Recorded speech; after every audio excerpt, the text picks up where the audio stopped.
más noticias, más información, momento de entrevistas aquí en la propuesta económica de esta noche, aquí del Expreso por Red Guaraní. Saludamos atentamente a la ministra de Justicia, Carla Bacigalupo, que nos visita y honor recibirla para nosotros aquí esta noche, ministra. Gracias por estar con nosotros. Muchas gracias, Ernesto. Un placer para mí. Bienvenida, esta es su casa. Muchas gracias. Bueno, hablar de la reinserción de los reclusos, bueno, es uno de los temas de los cuales queremos hablar con usted. La instalación de empresas, la instalación de industrias que están generando mano de obra y calificada en las cárceles del Paraguay es un modelo que busca la posibilidad de rehabilitar a esa persona e insertarla laboralmente, aún estando en reclusión, ministra. Buenas noches. Buenas noches. Claro, Ernesto, cuando hablamos de reinserción, sí, además de hablar del objeto mismo de la pena establecido en la Constitución Nacional, estamos hablando de apostar a un nuevo modelo de justicia que apuesta a disminuir los niveles de violencia, disminuir la reincidencia y por lo tanto aumentar la seguridad ciudadana. Porque cuando apostamos a la reinserción, apostamos por supuesto a una seguridad ciudadana mayor y a niveles de violencia menor, ¿verdad? Una persona que rehabilita es una persona menos que reincide, una persona menos que delinque en calle, ¿no? Por eso, además de, digamos, trabajar por el verdadero objeto de la pena, trabajamos en una política criminal más racional hacia lo que realmente se necesita, que es una sociedad más segura para todos.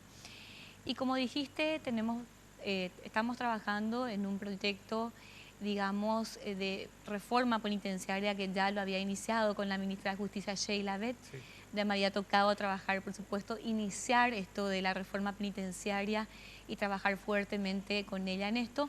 Ahora me toca seguir esta misma línea que el presidente de la República nos ha marcado perfectamente, que es el de la humanización de las cárceles, y sobre todo nos ha enfatizado mucho en ir cerrando vínculos con el sector privado de tal manera que podamos realmente realizar todo esto que hace la reinserción social. En cuanto al trabajo con las empresas, con el sector privado, tenemos tres modalidades. Uno, como el que mencionaste, la instalación de las fábricas dentro de las penitenciarías, sí, o bien la compra de productos fabricados en las penitenciarías o la contratación de personas egresadas del sistema penitenciario. ¿Cómo que se operativiza ese proceso de reinserción económica de la persona que está evidentemente en un estado donde pierde sus derechos civiles y hasta políticos, ¿no? ¿Verdad? Pero y empieza a tener una oportunidad de trabajo en el mismo momento de que está esperando o está cumpliendo una pena penitenciaria? ¿Cómo se produce esa posibilidad o esa alternativa para que uno de los tantos puedan sumarse a estos proyectos? Bueno, todo empieza por la educación, Ernesto. Nosotros empezamos siempre con proyectos de educación, tanto formal como en oficios y tecnicaturas a través del SNPP, SINAFOCAL y por supuesto el MEC, que nos apoya de una manera fundamental. Entonces empezamos con la educación, empezamos a formarlos adentro y por supuesto ya van adquiriendo oficios, ya se van haciendo especialistas en uno u otro oficio o actividad de tal manera que ya puedan apuntar a uno u otro trabajo. Luego, si conseguimos que la empresa se posicione dentro de la penitenciaría, ya consiguen trabajo adentro, generan ingresos adentro y una vez que ya egresan del sistema, generalmente ya los conectamos con el albergue postpenitenciario, que ya lo tenemos tanto para hombres encaminado el de adolescentes y también encaminado el de mujeres. Pero a través de la Oficina de Intermediación Laboral que estamos trabajando con el Ministerio del Trabajo, también tratamos siempre de vincularlas ya a algún trabajo u oficio. Claro que todavía no podemos llegar a esa conexión en cuanto al 100% de la población egresada, pero estamos trabajando duro para llegar a eso, de tal manera a que podamos decir realmente que llegamos a una reincidencia cero o a una reinserción 100%. Si la instalación de las industrias, de las empresas en las cárceles genera también una bolsa de empleo a futuro, ¿y cómo funciona también? ¿Tienen acceso a IPS? ¿Tienen la posibilidad de acceder a préstamos, a descuentos? ¿Tienen sus cuentas de ahorro? ¿Cómo funciona todo esto? Bueno, en realidad nosotros estamos trabajando en proyectos de reinserción que prevean todos esos aspectos. Ahora estamos instalando ciertas fábricas, como vos sabés, Fujikura, que ya está instalada hace más de un año en la cárcel industrial de mujeres. Ahí ya generan ingresos mensuales sí la directora ya establece un monto de ahorro para las que opten por el ahorro, porque tenemos que también manejar realidades, Ernesto. Hay mujeres que son, y la mayoría son, sostén de familia y necesitan poder darle a sus hijos la totalidad de lo que generan. Entonces, para aquellas que opten por el ahorro, por supuesto, se les deja, digamos, ahorrar una suma de dinero, pero para aquellas que necesiten realmente darle a su familia todo lo que puedan, se les da también esa opción. El Código de Ejecución Penal prevé que una suma de los ingresos se les, digamos, que se les retire para el ahorro, pero hoy por hoy tenemos realidades muy complejas que nos llevan en realidad a darles todo el ingreso que perciben de tal manera a que puedan ayudarle a sus familias, tanto los hombres como las mujeres. En cuanto a la bolsa de trabajo, sí, tenemos muy buenos ejemplos ya de mujeres que han trabajado, por ejemplo, en la cárcel Fulicura y al salir forman parte ya de la empresa. También en el caso del Buen Pastor, en el caso de este proyecto de Icatú, en que 2 o 3 mujeres se han formado en bordado y ya la empresa las está esperando para tomarlas como funcionarias.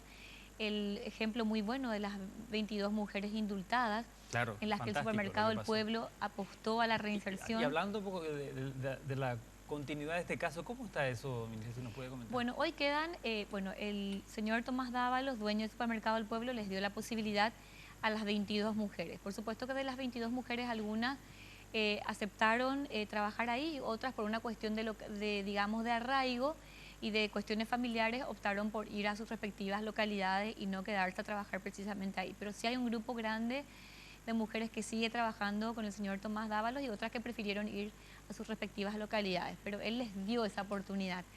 Salieron ya con un trabajo en mano y eso significó muchísimo, no solamente para ellas, para darles seguridad de que podían salir adelante, sino también para los órganos del sistema de justicia que apostaron a darles el indulto, por supuesto el presidente de la República y antes del presidente los diferentes órganos que intervinieron en los informes respectivos, de tal manera a que, bueno, saber que tenían un trabajo, saber que la posibilidad de reincidencia era muy baja, bueno, influyó mucho en que se les otorgue el indulto. El presidente de la República, muy comprometido con el indulto, yo creo que es el primer presidente que apostó a dar indulto a 22 mujeres vinculadas a microtráfico de una sola vez.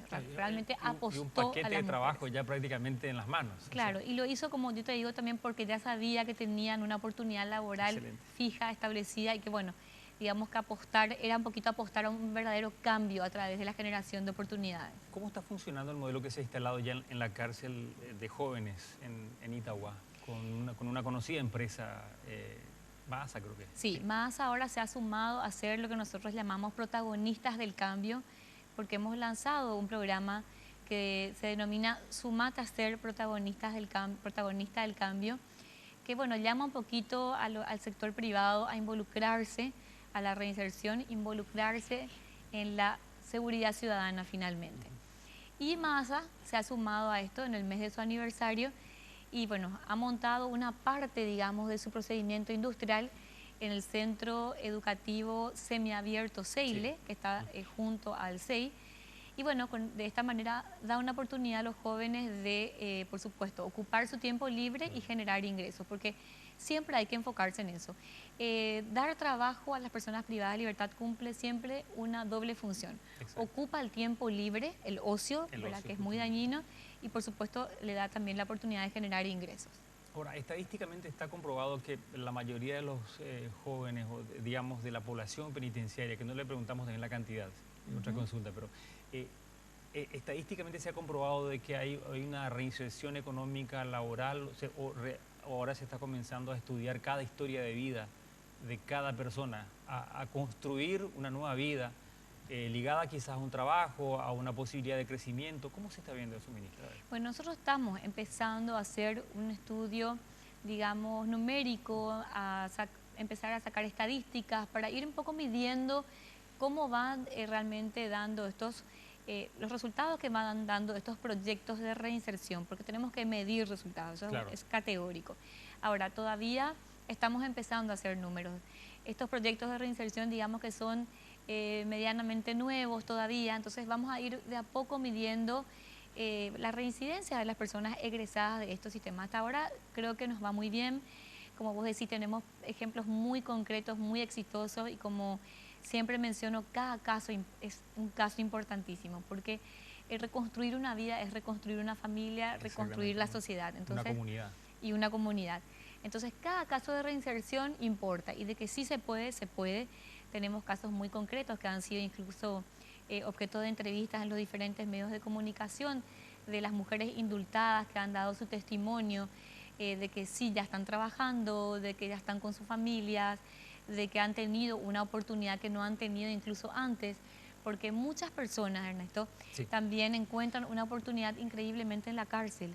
Para muchas personas la cárcel ha sido una oportunidad de empleo, de recepción de educación formal, de preparación en oficios y de generación Hablando de fuentes oficios, laborales. ¿cuáles son los oficios que más se están aprendiendo en las diferentes cárceles, así ya hablando a nivel general, ministra? Bueno, en las cárceles de hombres tenemos más albañilería, electricidad, informática, carpintería, y en lo que es a mujeres tenemos más costura, también bordados. Diseño de moda también. Diseño de modas, artesanía muy, muy buena, por ejemplo, con la CICR, con la Cruz Roja Internacional, están produciendo realmente cosas preciosas que hoy ya se están comercializando, no solamente en las ferias penitenciarias, sino también en lugares permanentes, en stand permanentes de ventas externos a los centros penitenciarios como Turistaroga de la Senatur y también en la ARP, Asociación Rural del Paraguay, donde los productos elaborados por las penitenciarias ya están siendo llevados para la comercialización. Bueno, evidentemente hay que desmitificar ante la sociedad el estigma que tienen estas personas al salir de un recinto penitenciario.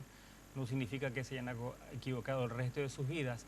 Hay un porcentaje del total de la población, ministra, de personas que ya están siendo rehabilitadas a través. ¿Cuánto es la cantidad de personas? Bueno, yo tengo hoy justamente un número que he sacado de los estudios realizados en cuanto a procesos de capacitación formal, en oficios y trabajo, y tenemos de las 11.091 personas que hoy tenemos privadas de libertad, tenemos 8.000 personas inmersas en programas de estudio y de trabajo.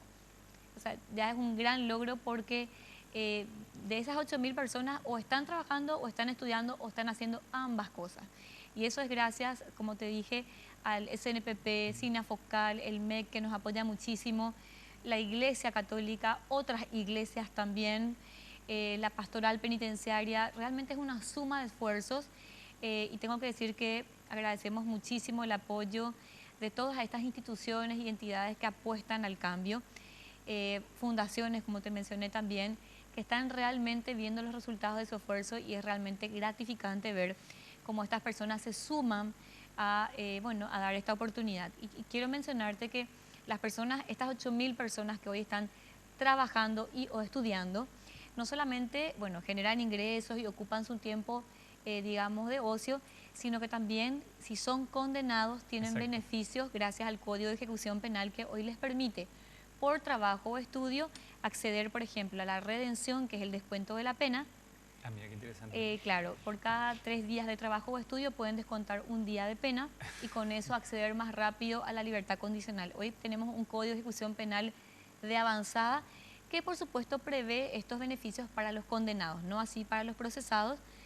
Bueno, que también es una realidad que tenemos que saber, que en Paraguay el 78% de la población privada de libertad está en estado de proceso, es decir, de prevenido. Excelente. Y solamente un 22% de condenados. Pero es hoy un aliciente, digamos, que ellos tienen también, porque hoy el trabajo y el estudio pesan en su próxima libertad. Por supuesto. Ministra, hemos compartido una información riquísima, mucha la cual no sabíamos. Le agradecemos, o sea, no, por favor, no solamente el hecho de la rehabilitación, sino la reactivación económica de esa persona, su familia y su entorno. Gracias por estar con nosotros. No, por favor, de nada, cuando quieran. Ministra Carla García Luco, aquí en el Expreso Informativo.